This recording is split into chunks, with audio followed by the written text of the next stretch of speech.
Bonjour et bienvenue dans Saturation, votre nouveau podcast sur la musique amplifiée. Je m'appelle Thibaut, je serai accompagné par mon co-animateur Jim, et j'aimerais entamer ce premier épisode par une citation de Nicolas Yankov-Yevtsarov, éminent poète bulgare qui nous disait « Podiavolité, j'pak locho », que l'on pourrait traduire par « Putain, j'ai mal dormi ». Comment ça va mon Jim ? Ça va nickel et toi ? Ça va très très bien. Merci pour cette citation. Ah bah très très important toujours. J'espère que tu connaissais déjà ce poète. Ah oui, c'est mon poète de chevet. Oui, voilà. Je ne connais que lui. Voilà. J'ai tout lu de lui. Bon, à nous deux, je pense qu'on couvre pas complètement toute la sphère métal. On a des angles morts, mais même si on a des rêves communes, on a quand même un peu de profils complémentaires, je dirais, non ? Ouais, je pense qu'on est assez différents. On a genre nos diagrammes de veines, genre nos patatoïdes. Ouais. Ils se recoupent bien, mais c'est vrai que on a quand même pas mal de choses différentes. Ouais. Et ça, c'est cool. Ça, c'est plutôt cool. Je pense que j'ai un côté un petit peu plus historien, encyclopédique. Toi, tu vas plus chercher la nouveauté, peut-être ? Ou ça dépend. Ouais, ça dépend. Je suis peut-être plus métal extrême. Vu que c'est moi qui m'occupe du premier album vieux de la... Ouais, bon, ça, c'est tiré au hasard, donc... Ouais, j'ai perdu la courte paille. Ouais, c'est... Non, mais aussi, je suis peut-être un peu plus métal extrême. Toi, t'es plus prog, un truc comme ça. Ouais, ça, par contre, clairement. Et puis aussi, je suis peut-être un peu plus attiré par les choses bien produites. Alors que toi, t'as tendance à accepter les choses un peu plus raw. Oui, peut-être ça reviendra dans la discussion tout à l'heure, ça. Effectivement. Puis, globalement aussi, t'es plus live que moi. En tout cas, ces 10 dernières années, t'en as fait plus que moi. Et t'as l'avantage d'être toujours musicien, là où moi j'ai arrêté. Donc là aussi, on aura peut-être des approches un peu différentes là-dessus. Ah, c'est possible. Ouais, du coup... Et oui, je fais beaucoup de musique. J'ai une chaîne Instagram. Ouais, voilà. On pourra replug ça tout à l'heure, ouais. Donc l'idée, en fait, c'est ce qu'on espère un peu de pouvoir proposer deux points de vue un peu intéressants sur le métal au sens large. Et l'idée, c'est avec ce podcast, c'est qu'on va chaque épisode vous présenter 2 albums, donc une vieillerie et une nouveauté, ça Jim y alludait tout à l'heure. Et on va aussi vous proposer un dossier ensuite pour chaque épisode. Pour la première, on a voulu faire plutôt simple, on va partir juste sur un top, voilà, c'est la saison. Et on finira l'épisode par une écoute d'un nouveau single. Et donc pour ce premier épisode, on a décidé de vous proposer un top, mais pas un top 2025. Déjà pour prendre un petit peu le contre-pied de ce que vous avez pu voir ces dernières semaines, mais aussi pour présenter un top sur lequel on a un petit peu plus de recul. Donc ce sera un top 2005 à la place. Et puis pour un premier épisode, c'est pas mal, ça permet aussi de situer un petit peu où on est, nous, que vous ayez une idée de nos goûts, de nos références. Bon, même si c'est pas tout à fait exhaustif non plus, ça fait déjà une base, quoi. Ouais, exactement.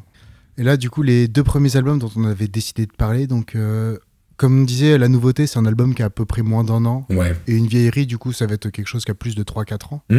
Au moins, on espère plus quand même, mais ça, c'est pas trop compliqué à trouver dans l'univers métal. Oui, ça devrait aller. C'est Thibaut qui va s'occuper de la nouveauté, du coup, avec le dernier Great Old Ones. Ouais, alors le dernier Great Old Ones, qu'à date. On est sur là plutôt du black moderne en fait, avec une prod justement qui est assez massive et assez claire. Là, on n'est pas du tout sur un truc mal produit pour le coup. Moi, c'est un groupe que je suis depuis les débuts. Je les avais vus en, 2011-2012 dans une espèce de MJC à Talence, tu vois, à côté de Bordeaux. Donc, et j'avais acheté leur premier album à sa sortie, du coup. Et là, sur celui-là, il y a une certaine évolution stylistique quand même par rapport au précédent. C'est moins atmosphérique, c'est plus mélodique.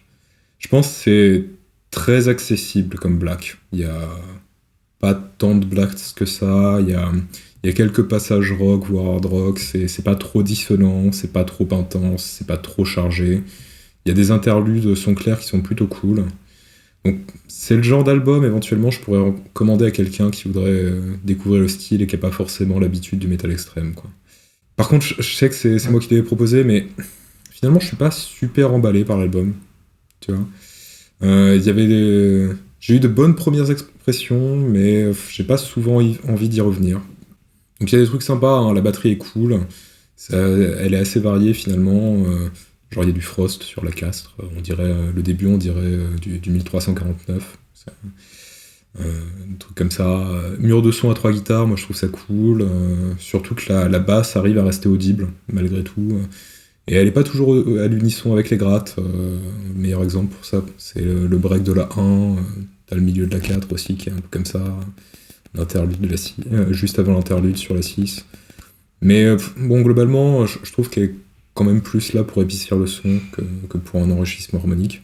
C'est une base de métal, hein, après. Ouais, bah oui, c'est clair. La base dans le métal, c'est là pour être grave. Oui, c'est ça. Bon, là, après, tu vois, ça. De temps en temps, elle apporte des trucs quand même. Mais je sais pas, le problème, c'est que j'ai pas vraiment de gros reproches à faire au disque, en fait. Hein. Mais c'est. Je sais pas, j'ai l'impression que. Juste, il t'a pas plus emballé que ça au final. Ouais, c'est ça. Je sais pas si c'est que ça fait peut-être un peu déjà entendu, je sais pas. Voilà. Je sais pas ce que t'en as pensé, toi. Bah, du coup, t'as parlé de 1349 et c'était à peu près, ouais, genre, clairement, j'allais les citer. Ouais. Genre, je trouve qu'il y a une dynamique qui est vraiment cool, mais je trouve que c'est beaucoup plus soft. Ah ouais, complètement. Beaucoup moins violent. Enfin, c'est pas un album qui est très. Non. Moi, le truc qui m'a.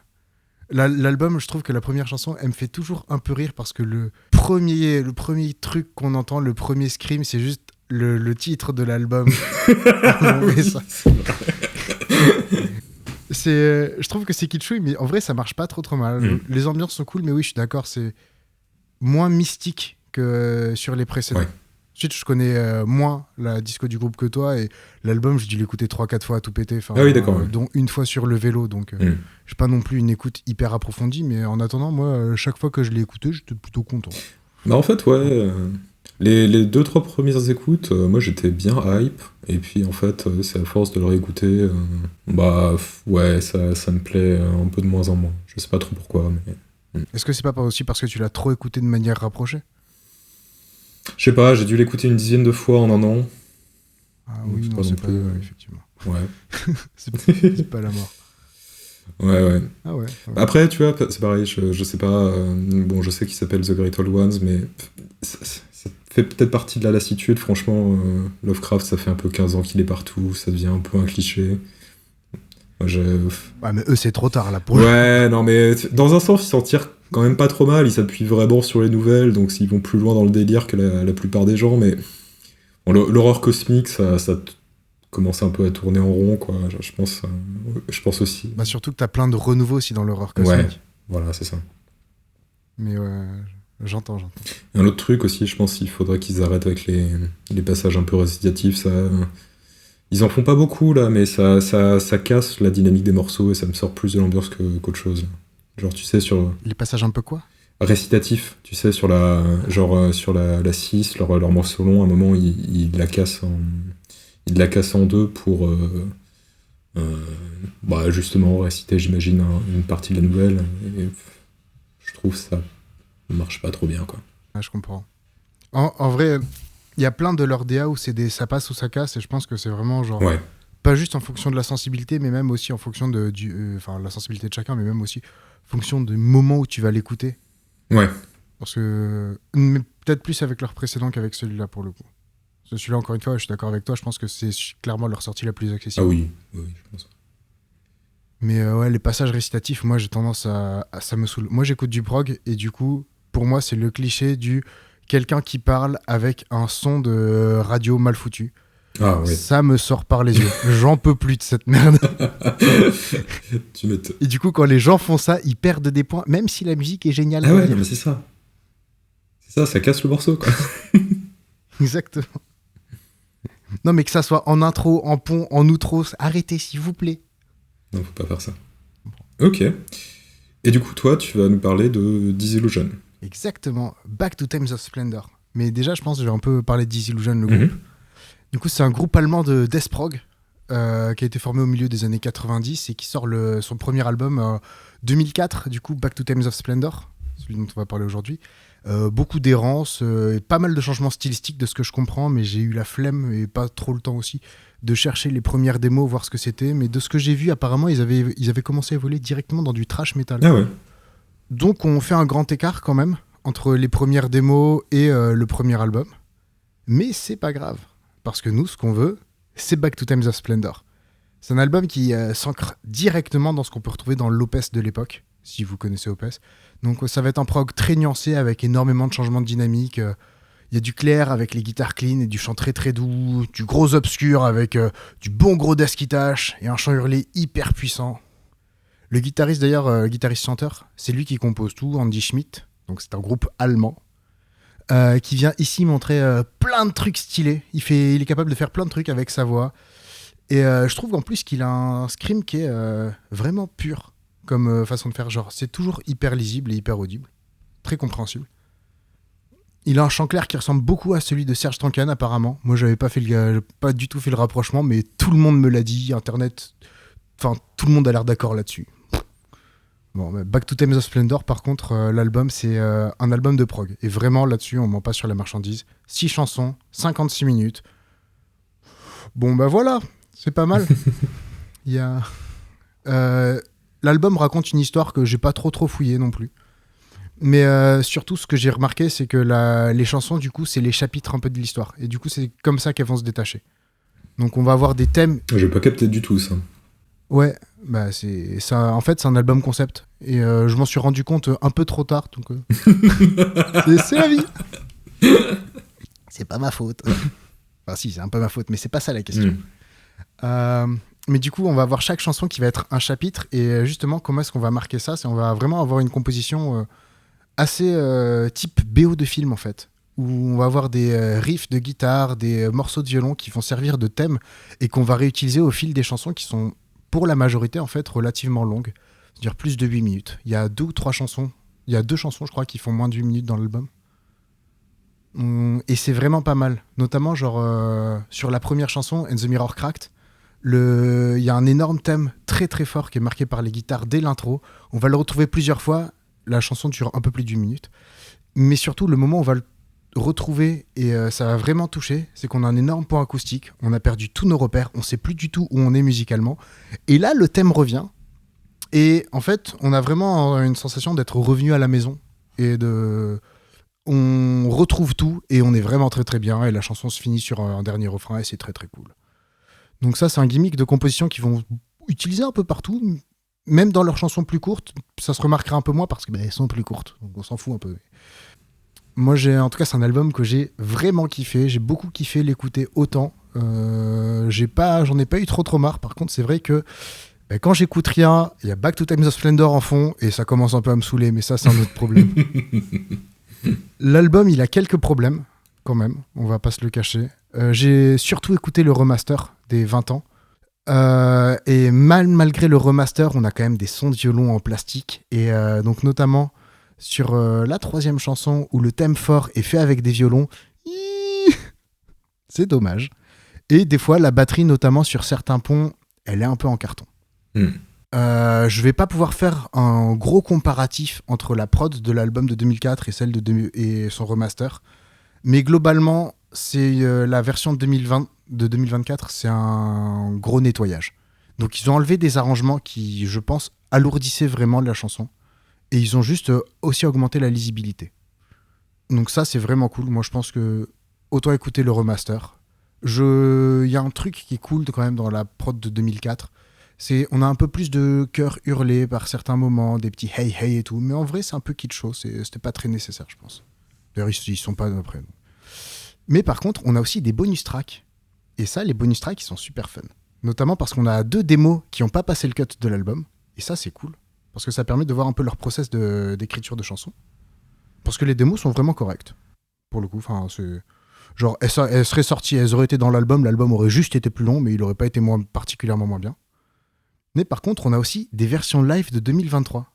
Et c'est cool parce qu'en fait, ça permet de voir aussi le travail de réarrangement des chansons. Parce que c'est quelque chose qui est vraiment un travail continu pour certains artistes, et dont Disillusion, visiblement.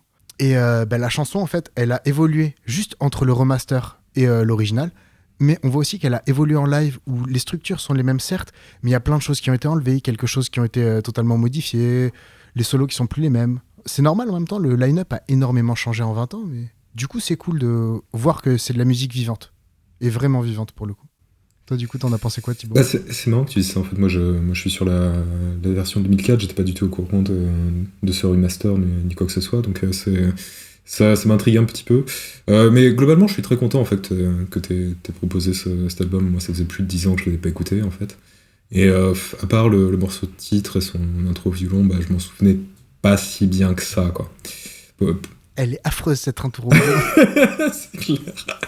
Et pour la blague, en fait, tu sais quoi, j'avais toujours les MP3 d'époque sur mon disque dur, et quand je les ai lancés, je me suis dit, mais pourquoi il pique le son? Et en fait, c'était du 192 kbps. Ah ouais, d'accord. le truc de délire, quoi. Mais ouais, globalement, en fait, l'album, je suis très content de le réécouter, de le redécouvrir.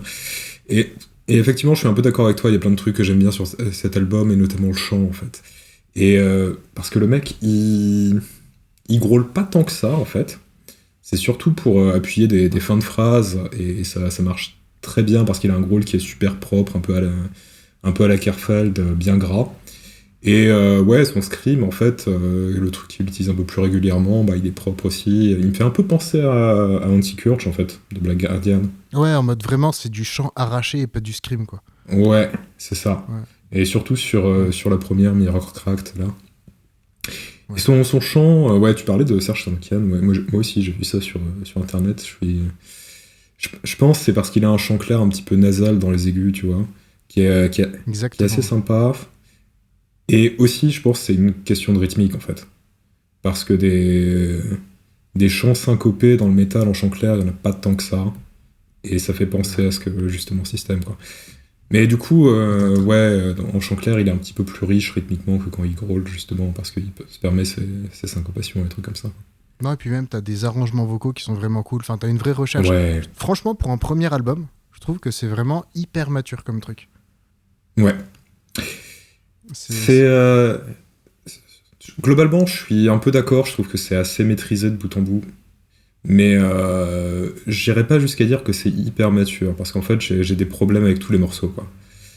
Dans le sens où, tu vois, si tu prends Back to Times of Pandora, je trouve globalement les transitions sont cool, mais elles amènent des trucs qui me plaisent pas toujours, tu vois. Genre le chant vers 4 minutes 30 sur Back to Times of Pandora, j'aime pas le filtre, et peut-être qu'ils l'ont viré dans le remaster, je sais pas. J'aime pas le placement rythmique non plus, là, sur du chant. Ouais. Par contre, tu vois, vers 6:30, ça débouche sur un passage un peu chaotique qui Black Keys. Moi, je trouve ça super. Ouais. Voilà. Ouais. Voilà. C'est un des meilleurs moments de Bah l'album. ouais. Mais tu vois, juste derrière, t'as une transition feignante avec un fade. Ouais, Ah. ça... Non, je suis d'accord. Non, l'album est pas parfait, mais c'est vraiment un bon album. Ah ouais, c'est clair. Et malheureusement, des fade-out, t'en as dans des pas premiers albums aussi. Ah oui, non, mais alors que tout le monde déteste ça, les fade-out. Ouais. Mais c'est con, surtout qu'en plus, derrière, l'instru qui suit, elle est excellente, et quand le chant il revient, bah, il a un filtre aussi cette fois, mais ça passe nickel, quoi. Ouais. Non, je suis d'accord. Mais pour moi, ensuite, c'est parce qu'encore une fois, genre, je suis un peu un débile progueux. J'accepte. Genre, une chanson de 20 minutes, jamais elle sera parfaite. Ouais, d'accord. Et du coup, c'est vrai que j'ai tendance à... Oui, il y a 1 minute, c'est un peu chiant. Mais les 13 autres Bon, alors, dans ce cas-là, qu'est-ce que tu penses du dernier morceau? Le dernier morceau, je le trouve vraiment super cool. Et je trouve que sa reprise, à la fin, là, genre, t'as un pont hyper ambiant avec juste des textures sonores qui durent 2-3 minutes que je trouve super cool. Et la reprise de fin, je la trouve vraiment top. Ouais, parce que moi, du coup, tu vois, il fait 15 minutes le morceau, mais moi, je pense qu'ils auraient dû couper à 11. Ensuite, en vrai, tous leurs morceaux sont un peu trop longs et je pense qu'ils se répètent beaucoup et ils auraient pu gagner à être... ouais, mais là, c'est pas la répétition, en fait. C'est parce que moi, je trouve justement cet album, ce morceau, pardon, t'as un super début, qui est hyper riche, tu vois, t'as une modulation qui est bien cool vers le majeur à 5 minutes, là. T'as du leitmotiv de partout, comme tu le disais, ça c'est super.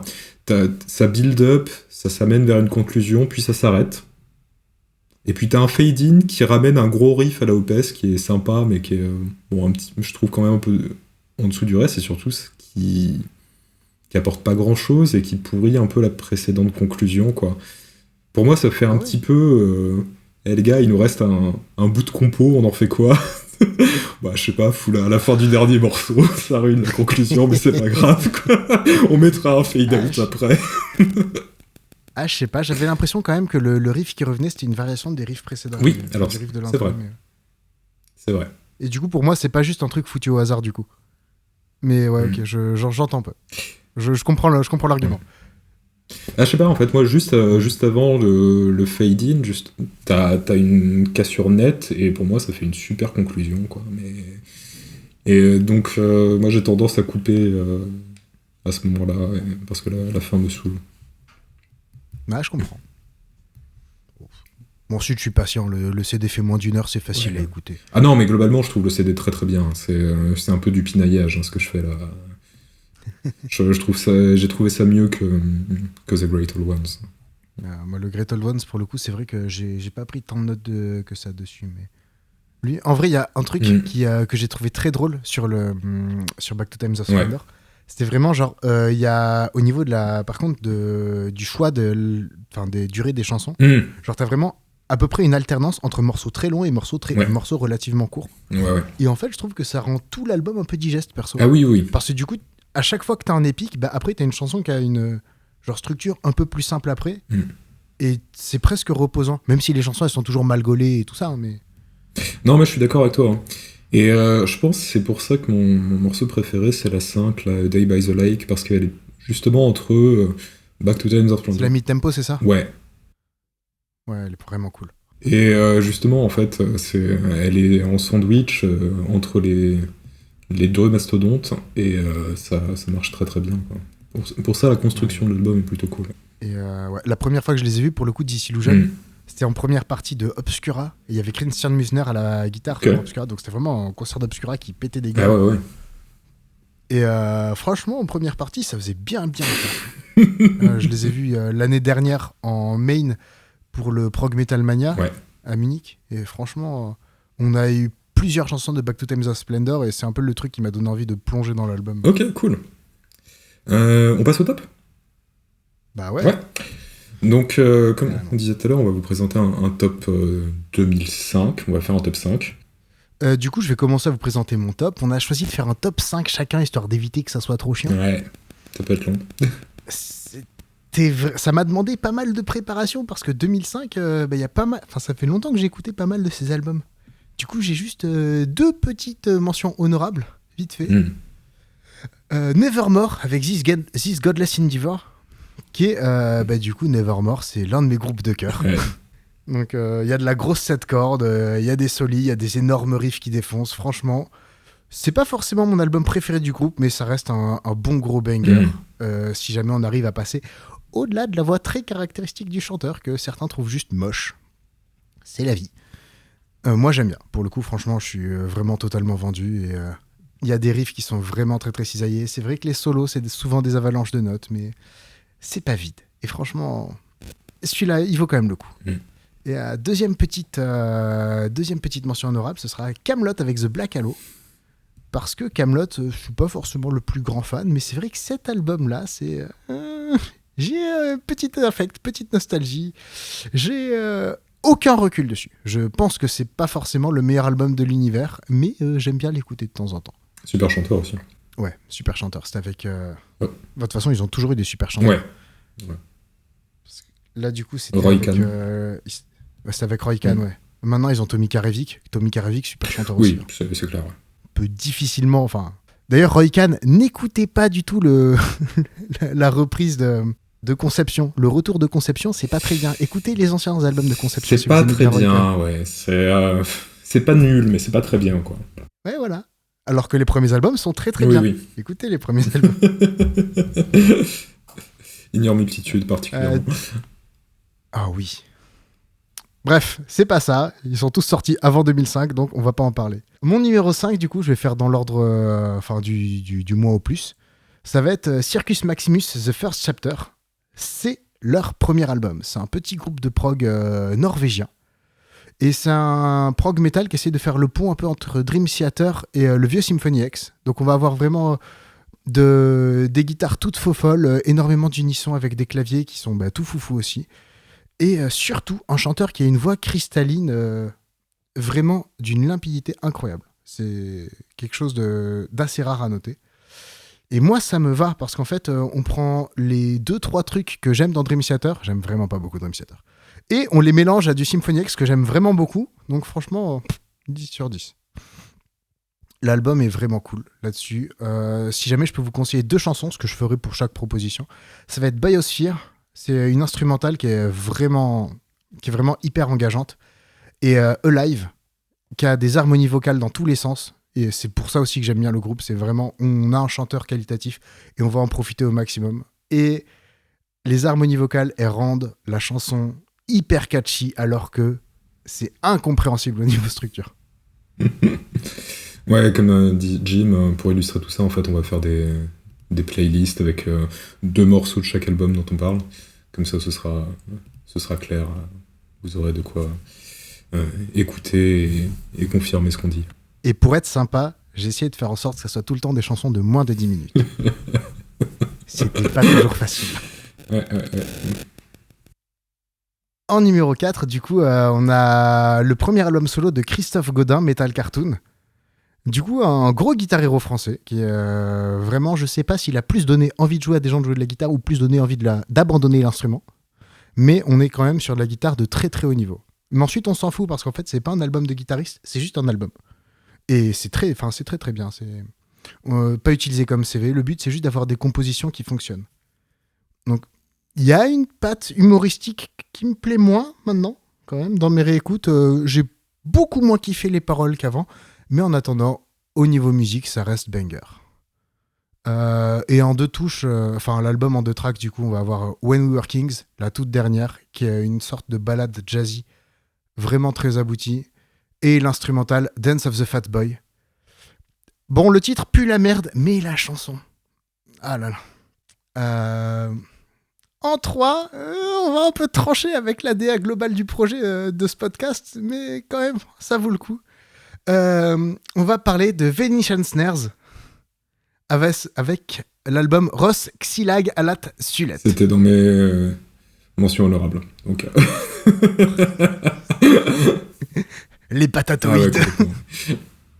C'est un Venetian Snares, c'est un artiste canadien de breakcore. Donc on est sur des musiques électroniques assez rapides, assez cheloues. Le mec est super prolifique. On est sur un niveau Buckethead de prolifique. C'est absurde. Donc sa disco est complètement inégale. Mais par contre, cet album-là, rien n'est acheté. Tout est incroyable. Les pistes ont toutes des noms hongrois, le nom de l'album aussi. Le titre, ça veut dire « Né sous la mauvaise étoile ». Et franchement, si jamais tu réfléchis comme cet album, t'es pas destiné à une vie très très longue. Mais par contre, on est sur une musique qui est d'une richesse et d'une brutalité parfois, mais c'est vraiment incroyable à quel point c'est bien foutu. Genre, c'est vraiment, tout est bien écrit. T'as des lignes de batterie qui se répètent jamais et pourtant qui se font écho les unes aux autres. Enfin, banger complet. Ouais, c'est pas strictement du métal, mais c'est assez extrême quand même. Hein. Je pense qu'il y a des parallèles qui sont pas déconnants. Je pense aussi. C'est le truc le moins métal dont je parlerai aujourd'hui. Avec Kaamelott. Et du coup, en 2 tracks, je propose Ajnal, donc l'aube, et qui a une intro jazzy, mais complètement folle. Et après, qui part vraiment au breakcore, c'est ce qu'on veut. Et la très très courte Izekeni, qui est une sorte de valse où à chaque mesure, on va enlever des temps à des instruments différents. Enfin bref, c'est un bonheur dans lequel on n'a jamais de repère, mais un bonheur quand même. En numéro 2, du coup, on va avoir Opeth avec Ghost Reveries. Donc c'est le 8e album du groupe. C'est le groupe de death prog le plus connu. Je sais pas si on a vraiment besoin de le présenter. C'est un groupe qui a commencé genre dans les années 90 et qui est lead par le trop talentueux Michael Okerfeldt, guitariste, chanteur, compositeur. Je vais surtout parler du Opeth d'avant parce que voilà, on parle de 2005. Donc c'est vraiment, ça mélange du métal extrême très puissant avec des passages acoustiques de toute beauté. Et l'album est complètement là-dedans. On va vraiment avoir énormément d'influences d'Opeth qui apparaissent dans cet album. C'est-à-dire le métal bourrin, les passages clean incroyables. Le growl de l'espace, ça reste le meilleur growl, je me battrai. Et aussi les synthés des années 70. Cet album, il sent bon les années 70 dès que les guitares s'énervent un peu moins. Et c'est assez incroyable. Donc c'est pour ça. Pour les 2 tracks, par contre, j'ai été un peu bloqué. Parce qu'il fallait en choisir 2 de moins de 10 minutes. J'avais le choix donc entre 3 chansons. Donc Beneath the Mire, c'est la seule qui est, qui est énervée des moins de 10 minutes. Donc j'étais obligé de la mettre. Et Atonement, qui est vraiment genre, ça sort d'un album de Gentle Giant. Si vous aimez le rock prog des années 70, celle-là, ça devrait être votre cam. Et tac tac. Ensuite, en numéro 1, Dragon Force avec Inhuman Rampage. Je l'ai redécouvert pour ses 20 ans et il tourne en boucle chez moi. Les compos sont beaucoup plus raffinés que ce que la réputation du groupe pourrait laisser présager. Les solis sont super intéressants au niveau construction, mélodie. Tout est incroyable. Je déconne, c'est de la merde. Si c'est pour écouter des guitares MIDI qui jouent vite, je peux bosser sur mes compos. Ce sera moins chiant. Le vrai premier, ce sera Gojira avec From Mars to Sirius. 3e album de notre fierté nationale. Gojira, on présente pas, c'est du death metal. J'ai pas envie de rentrer dans le débat, mais quand ils sont en tournée en ce moment et le guitariste-chanteur ne peut pas trop jouer de guitare, donc ils ont appelé un guitariste de prog. Est-ce que c'est du prog? Je dirais pas. Mais en attendant, c'est du death metal. Non, mais à l'époque, il n'y a pas trop de débat. En 2005, je pense. Il y a toujours des gens qui sont chiants. Ouais. Enfin, avec les albums qui étaient sortis juste avant, qui étaient plutôt Morbid Angel, je pense personne va dire en 2005 que c'est pas du death. Aujourd'hui, bon. Non, c'était surtout sur le prog plus que sur le death. Mais ouais. Non, sur le death, je pense qu'il y a... leur dernier album est pas très death, effectivement. Genre, il a plus une patte un peu stoner. Mais c'est pas de lui dont on parle, je crois. Et voilà, c'est pour ça. Il reste quand même très bien, et en concert, il rend très bien, d'ailleurs. Mais ouais, du coup, ça reste un album... From Mars to Sirius, c'est un album qui est vraiment radical, où le groupe, ils vont vraiment parler de toutes leurs thématiques qui leur sont très très chères, c'est-à-dire tout ce qui est écologique, plein de thèmes mystiques. Bref, globalement, c'est un voyage qu'il faut écouter. Et qu'il faut vivre. C'est banger de fou. Et on a aussi sur cet album, dernière petite note un peu débile, l'apparition de l'animal totem du groupe, la baleine. Ceux qui savent, savent. Ceux qui savent pas, allez sur Instagram. Et du coup, en 2 tracks, je pense The Heaviest Matter in the Universe, parce que du coup, ils savent faire des riffs bas du front quand même, et c'est cool. Mais du coup, ça s'enchaîne très bien avec Flying Whales juste après, parce que je suis un normie. Et j'assume. Ouais, non, moi Gojira, j'en parlais vite fait maintenant, parce que il est pas dans mon top, et je m'attendais à ce que tu le mettes. Il est pas dans mon top parce que pour moi c'est plutôt un groupe de live en fait, à vrai dire. Je crois la première fois qu'on l'a vu, que je l'ai vu, c'était avec toi, ça devait être au Krakatoa en 2012 avec Gorod, non? Avec Gorod en première partie, c'était tellement bien. Excellent ce concert. Et franchement, j'avais pris une claquasse, mais un truc de taré quoi. Et à chaque fois que je les ai revus, j'ai toujours trouvé ça bien. Et, par contre, en studio, je me fais un peu chier, honnêtement. Ah ouais? Okay. Ouais, je sais pas, je trouve ça un peu trop, peut-être un peu trop lourd, un petit peu trop plombant, peut-être un peu trop répétitif, je sais pas. Et pourtant, il y a des putains de tubes sur cet album, genre Global Warming, t'en as pas parlé, mais c'est super quoi aussi. Mais non, mais pour moi, l'album, c'est mon album préféré de 2005. Ouais. J'aime bien à peu près toutes les chansons qu'il y a dessus. Ouais, mais moi, j'arrive pas à l'écouter d'une traite en fait en entier. Ah ouais. Ok. Mais ouais, par contre, en live, j'ai absolument rien à dire dessus, quoi. Non, je pense que Gojira en live, c'est même comme ça qu'ils se sont fait connaître. Bah ouais, complètement. Pas comme Dragon Force. Mais du coup, c'est bien que tu parles de Dragon Force, parce que moi, c'est mon numéro 5, en fait. C'est vrai? Ouais. Oh non! Franchement, c'est un album que j'écoute vraiment pas souvent, en fait. Mais honnêtement, je trouve ça assez original et plutôt marquant, parce que c'est hyper radical et hyper extrême, quoi, comme album. Il y a plein de défauts, hein, on est d'accord. Hein. Il y a énormément de recyclage, il y a le côté guitare pro, etc. C'est bourré de clichés ras la gueule, quoi.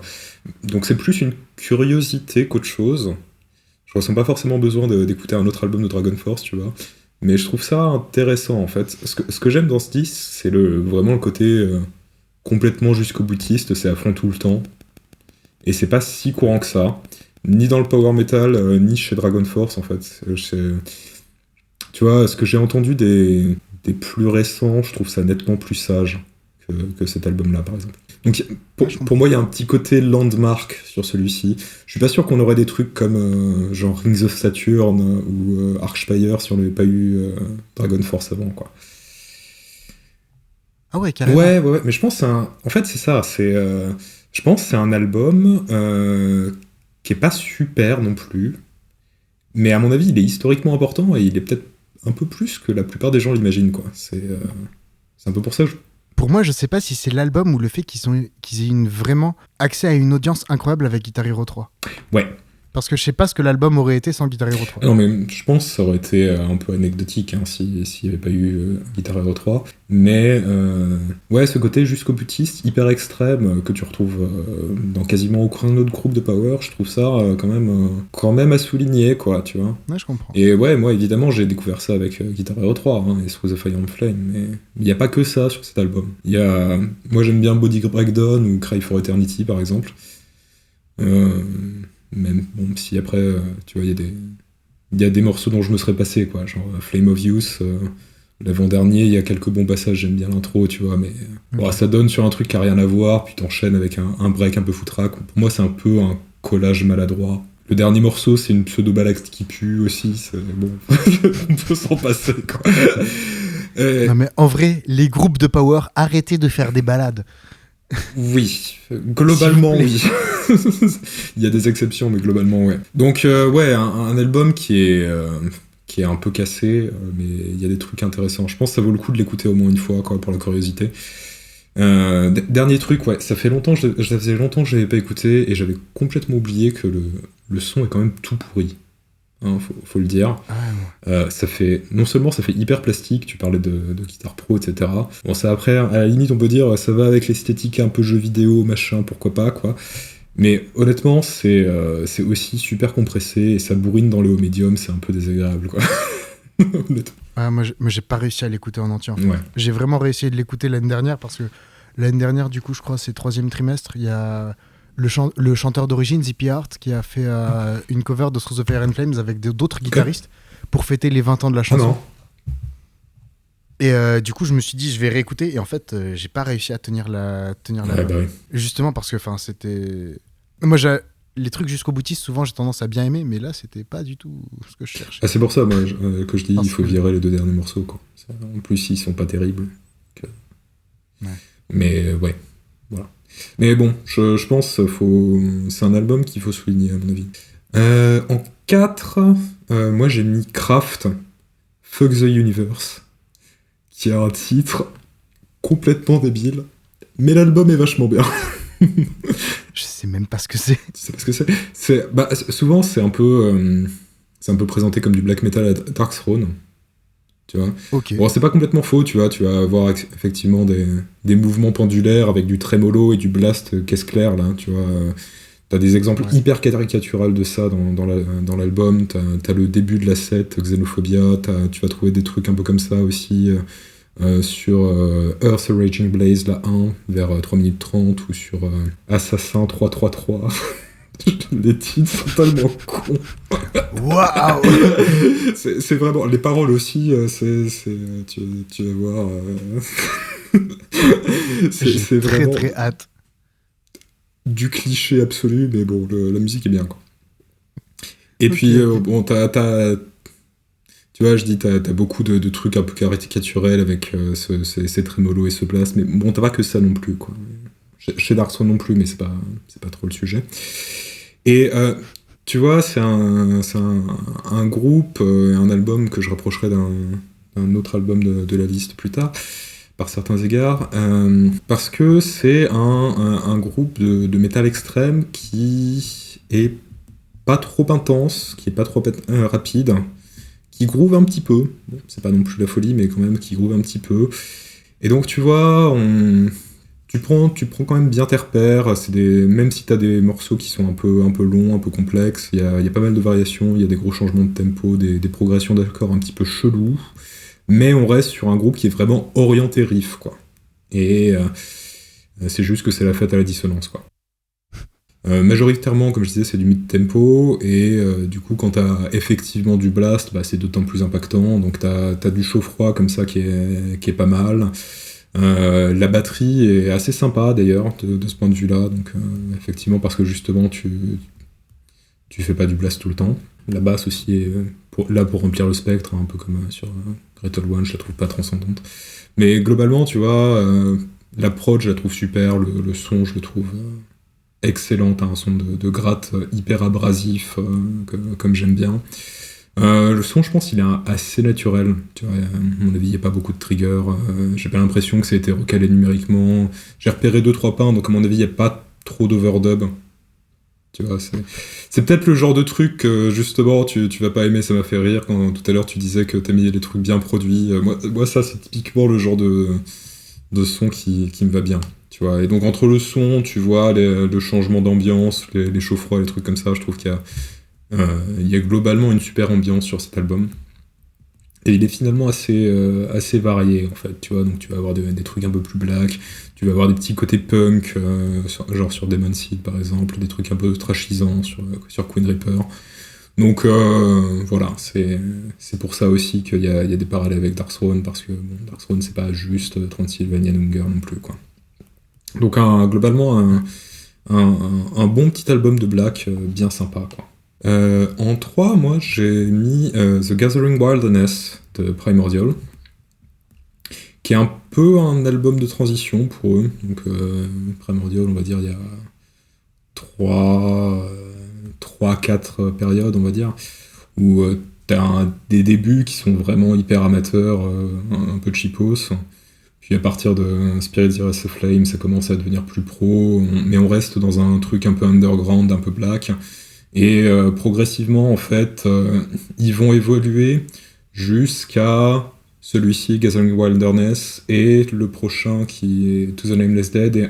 Et à partir de To the Nameless Dead, ils vont vraiment cristalliser leur style autour de ça. Et c'est là qu'ils vont devenir un petit peu gros, qu'ils vont un peu exploser. Donc, Gathering Wilderness, c'est l'album qui est juste avant ça. Il est un peu plus sombre, un peu plus rugueux, un peu plus violent que ce qui viendra par la suite, et ce qui les a rendus populaires. C'est un album où c'est du pagan black, on va dire. Il y a pas mal d'éléments folk, mais c'est pas folk au sens, c'est pas la fête au village, tu vois. Il y a pas trop de, il y a pas de pipeau, il y a pas.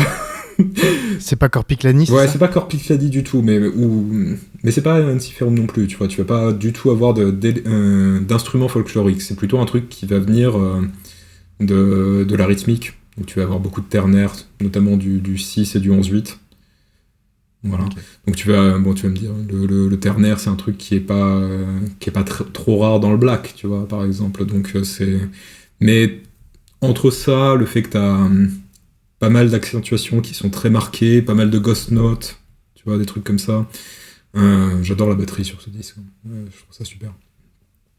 Donc, donc t'as des trucs comme ça, tu vas avoir très peu de palm muting que tu retrouves dans le metal folk généralement pour driver le rythme. Là, c'est pas du tout ça. C'est plus, comme je t'ai dit, ouais, des ghost notes et des accentuations sur la batterie. Tu vas avoir souvent un bourdon aussi. Ah oui, c'est pour ça que... Donc on reste voilà. Vraiment folkish. Ouais, folkish dans ce sens-là, quoi. C'est vraiment dans la rythmique et dans les gimmicks de compo. Puis il y a...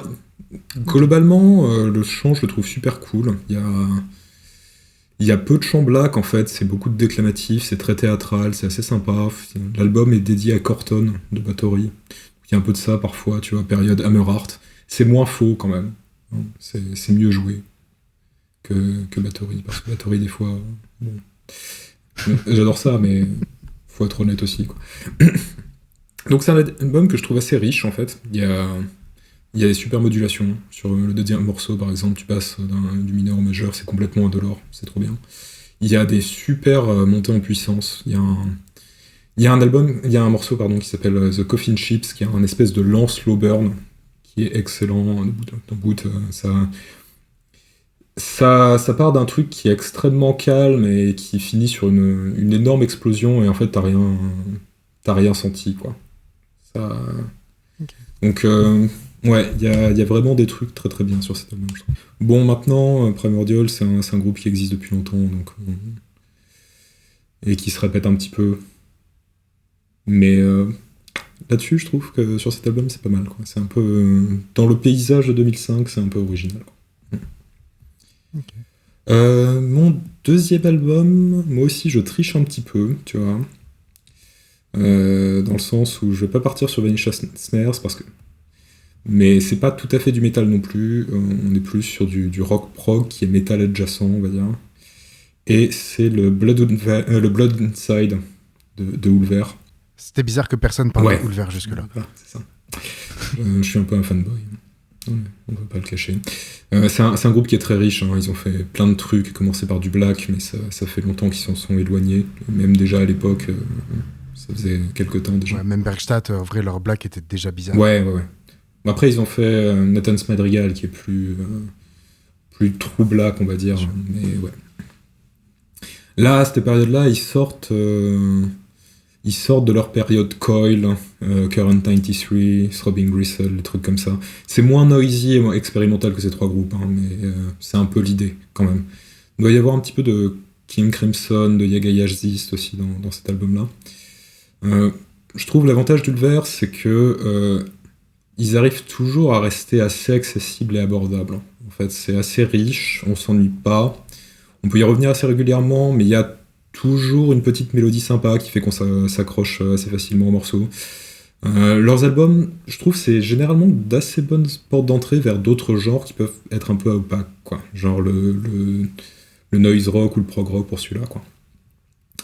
Donc, tu vois, t'as le groupe le groupe, il a beaucoup évolué, il a beaucoup changé de style, mais on reconnaît toujours sa patte, on reconnaît toujours certains motifs, tu vois, il y a un morceau qui s'appelle Not Saved sur un de leurs EP au début des années 2000, qui est assez matriciel, et t'as certaines mélodies que tu retrouves un petit peu partout.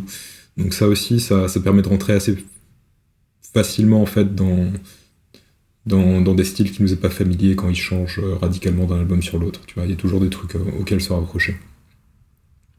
Et pour celui-là en particulier, c'est un album qui est assez baroque, en fait, c'est très chargé, il y a beaucoup de percus, il y a du vibraphone, il y a des cloches, il y a des samples électro, il y a énormément de choses, il y a énormément d'ornementation, en fait. Et donc, c'est un album qui est riche, qui est assez oppressant, avec une atmosphère plutôt pesante, c'est intéressante, cinématographique, en fait. Il y a beaucoup de ça, il y a tout un délire autour de l'hôpital et des urgences, qui va forcément hyper loin. C'est peut-être un album concept, mais j'ai pas trop lu les paroles non plus, donc je veux pas trop m'avancer là-dedans. Coupable. Ouais, complètement, ouais. Et tu vois, ce délire sur l'hôpital et les urgences, ils l'utilisent assez bien pour construire leur ambiance, en fait, qui devient de plus en plus pesante au fil de l'album et qui finit par se relâcher dans une espèce de panique complète à la fin. Et donc je trouve que c'est un album qui est très très bien construit, en fait, pour ça. Où t'as ce build-up cocotte minute qui explose à la fin, quoi. En plus, il est pas trop long. Ouais, c'est un truc que j'aime bien. Les albums de moins d'une heure, ça me plaît. Et puis bon, Garm, c'est aussi un super chanteur, hein, on le dira jamais assez. Hein. Non, mais je pense qu'il est au courant. Oui, voilà. Vu tous les feats qu'il fait, je pense qu'il est au courant que les gens aiment bien ça. C'est un mec qui a un peu de melon, donc bon, c'est pas non plus la peine de trop en rajouter. Mais... c'est un chanteur, après, voilà, tu sais. Ça vaut le coup. Voilà. Et... Ouais, parce que du coup, Blood Inside, c'est leur album juste après Perdition City, qui était déjà aussi un album concept un peu chelou. Ouais, c'est ça. Ils les ont enchaînés, hein, les albums, parce que là, du coup, je vois leur disco. C'était juste après aussi un album concept sur le mariage... oui. Enfin, The Marriage of Heaven de and Hell. William Blake, ouais. Exactement, ouais. Et entre Perdition City et Blood Inside, en fait, ils ont sorti plein d'EP et aussi de BO de film. Et en fait, le côté BO de film, je trouve, il se ressent pas mal sur cet album-là. Incroyable. Non, ils ont fait énormément de choses. J'ai écouté ça. Ouais, j'écoute jamais les EP, je suis vraiment un connard. Ah, ceux-là, ils valent le coup en plus. La compile, justement, Silence, c'est là-dessus qu'il y a le morceau Not Saved dont je parlais. Donc, non, c'est très bien. Ouvert, ça vaut vraiment le coup, je pense. Et tu vois, je parlais de groupes tout à l'heure comme Coil, Throbbing Gristle ou Current 93, des trucs comme ça. C'est des groupes que j'ai découverts en fait en écoutant Ouvert parce que je suis allé chercher un petit peu les influences qu'ils avaient pour chacun de leurs albums et je suis tombé sur ce genre de trucs. Et non, c'est intéressant. Voilà. Cool. Bon, et je termine avec mon top 1, ça va être Those Once Loyal de Bolt Thrower. Tu connais cet album? Non, je connais Bolt Thrower. Tu connais Bolt Thrower, ouais, bah Bolt Thrower, c'est des gros nerds anglais qui font du death metal. Le nom de leur groupe, je sais pas si tu sais, mais ça vient de l'unité dans Warhammer. Ah ouais? Ouais. Et du coup, Games Workshop leur a filé des pochettes pour leurs albums et des trucs comme ça. T'imagines, on fait un groupe qui s'appelle Tarmogoyf sur Magic. Et Wizard nous file des illustrations. Incroyable. Donc ouais, c'est vraiment des gros nerds, quoi. Et des gars cool. Et le retour, ouais, c'est vraiment un peu toujours aller à l'essentiel, tu vois. T'es pur au maximum, quoi. T'as deux guitares, une basse, une batterie, un chanteur. Les morceaux, ils tiennent sur 2 riffs en mi mineur, et éventuellement t'as un solo de temps en temps, et puis c'est tout, quoi. Et du coup, ça marche, en fait, parce que les morceaux et les arrangements, ils sont complètement au service du riff. Et des riffs qui généralement sont béton, quoi. C'est des riffs qui sont simples, mais qui sont très lisibles, mémorables et toujours super efficaces, quoi. Donc j'ai déjà entendu quelqu'un dire que c'était un peu les AC/DC du death. Et dans ce sens-là, je trouve que c'est pas complètement faux, quoi. Tu vois. Donc ouais, AC/DC, ça groove. Bah, le truc, c'est que là, ici aussi, en fait. Et parce que comme tes morceaux ils sont axés autour de 2 gros riffs super simples et lisibles, bah t'as pas besoin d'une débauche de vitesse, t'as pas besoin d'enchaîner 50 plans dont 20 sont pas terribles, parce que tu vois, ils sont un peu cachés dans la masse, et en fait c'est le foisonnement qui fait un truc bien. Là c'est vraiment tu vas à l'essentiel, quoi. Donc tu peux ralentir, tu limites le blast beat, et tu te retrouves avec une batterie de death metal qui est assez variée, plus que la moyenne, qui groove pas mal, justement.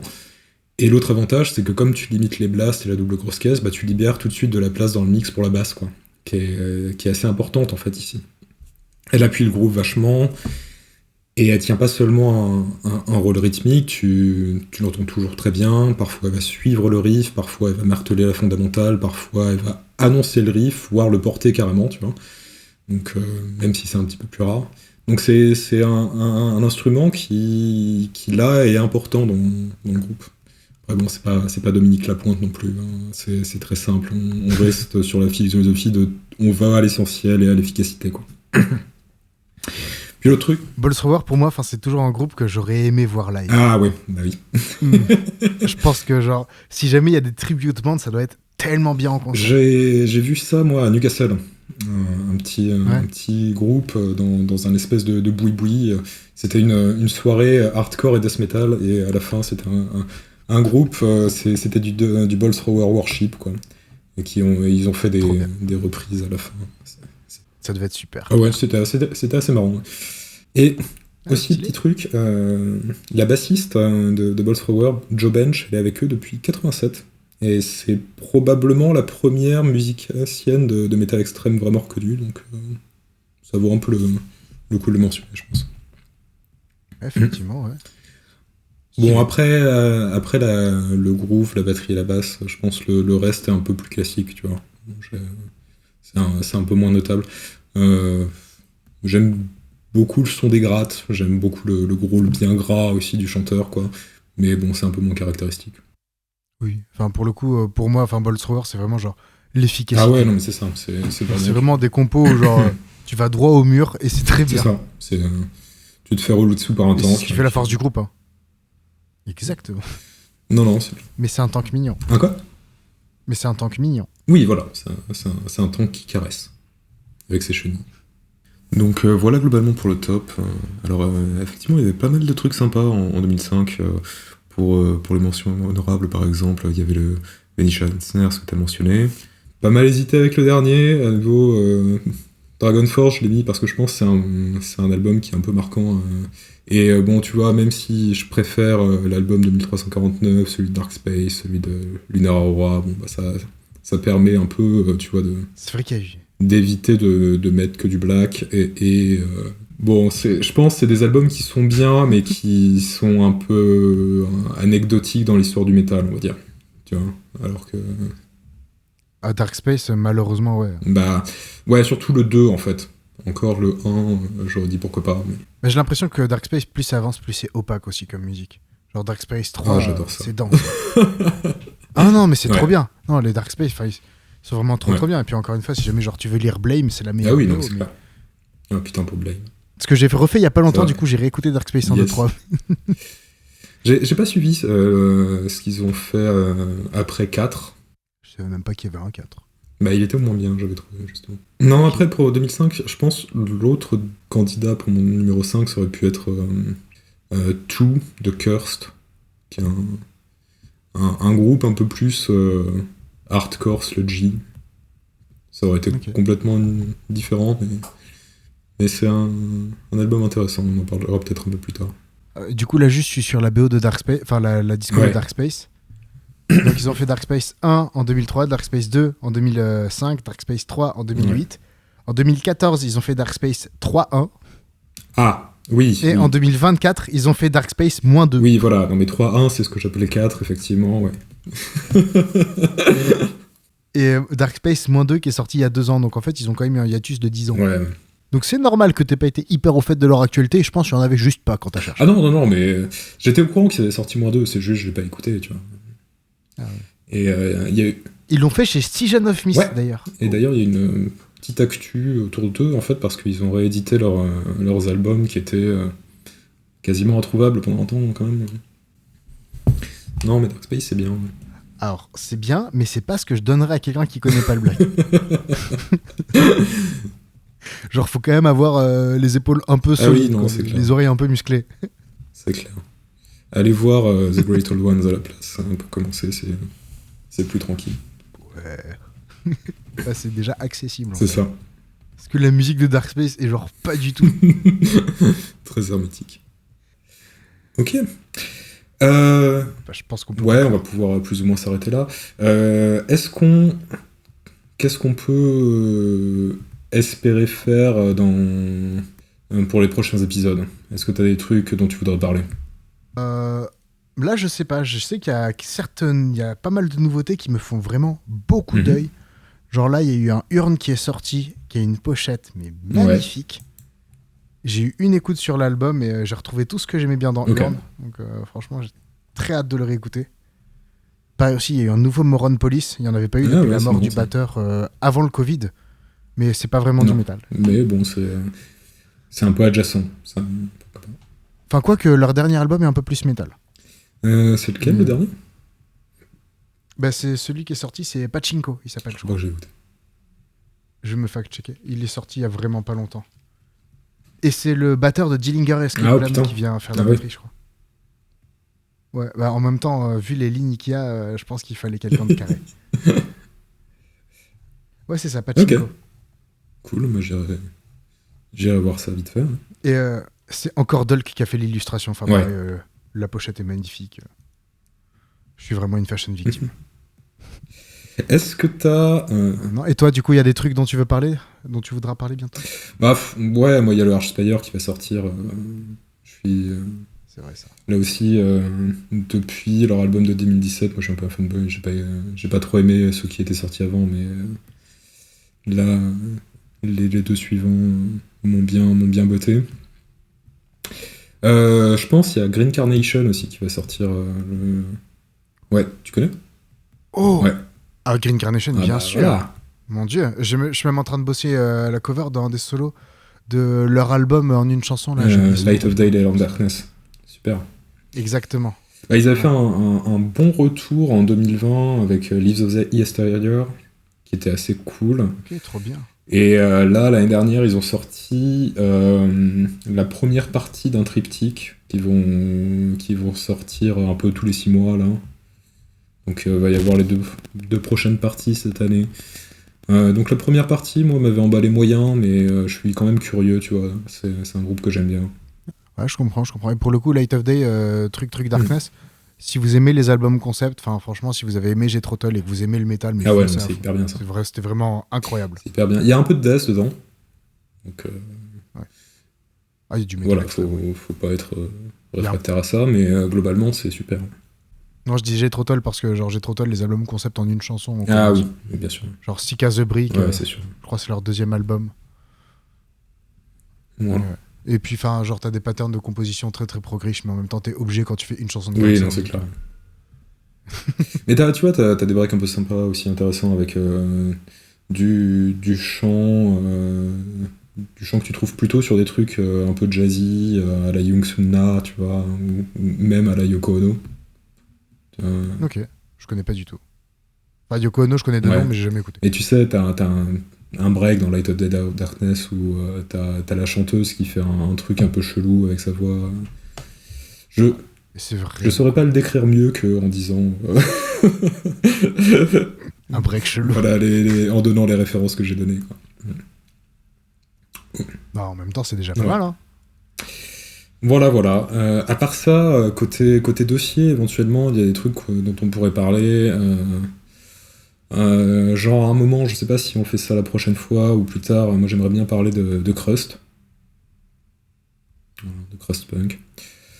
Euh, C'est clairement un style sur lequel il faut que je me forme, moi. Après, ça peut être bien aussi d'avoir un candide. Moi, je suis pas expert non plus, mais tu vois, c'est un style que j'aime bien, qui est. Et je pense qu'il y a des passerelles avec le métal, notamment avec le black, qui sont cool. Après, je pense on devrait pouvoir faire des groupes à la loupe ou des trucs comme ça. Ouais, je Voilà, pense aussi. J'en ai un en tête, mais on va pas le mentionner aujourd'hui, ce serait trop voilà, facile. c'est ça, exactement. Donc c'est un peu ce genre d'idée là, pour ce qu'on va dire par dossier. On verra précisément ce qu'on fait. Même, on pourrait faire un dossier power Hmm. aussi, genre l'histoire du power, parce que je pense que c'est pas quelque chose qui a trop été vu que c'est un style qui est un peu boudé, j'ai l'impression, par les gros groupes. Ouais, c'est pas faux. Ouais. Surtout qu'en plus, Enfin, je sais pas si tu veux qu'on sépare Power et Power Prog, mais j'ai l'impression qu'on peut dire des trucs sur les deux, et toi en particulier sur Power Prog, t'es vachement plus pointu que moi. Donc ça peut le faire aussi, quoi. il y a prog dans le nom. Ouais. Ok, Ouais. bon bah je pense qu'on Bah, peut s'arrêter là. Ça... ouais, bah, merci beaucoup d'avoir supporté nos voix Ouais, bah oui. insupportables. Et, on va créer la playlist, comme Thibaut l'a dit, avec. On va essayer de mettre 2 chansons Ouais, par c'est ça, album. Et, en gros. et ce sera cool. Si jamais le format plaît, n'hésitez pas à le Hmm. dire. Si le format plaît pas, n'hésitez pas à le dire Ouais, aussi. pareil pour les dossiers, s'il y a des suggestions, on est preneur.